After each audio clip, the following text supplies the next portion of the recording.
So I managed to call the police and they are around. So they just came around to tow his car. And from here, I'll be going to the EGMC hospital to check on Kuame Eugene to see how far things are going. I arranged for another car to take him to the hospital. That's the UGMC hospital. Yeah, so I am still here. And people have come around to help. So we are here.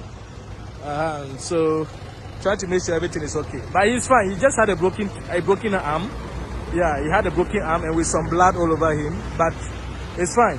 It would have been fair, he would have gone, but thank God he's still alive because the car is badly damaged. All the airbags is popped out, and as you can see, so we are still here. Yeah, it's really bad. Yeah. No, you can't close. It can't close. Just leave it. Don't worry. They'll check it. They'll check it. It's okay. No, I'm not sure there's anything there. Yeah.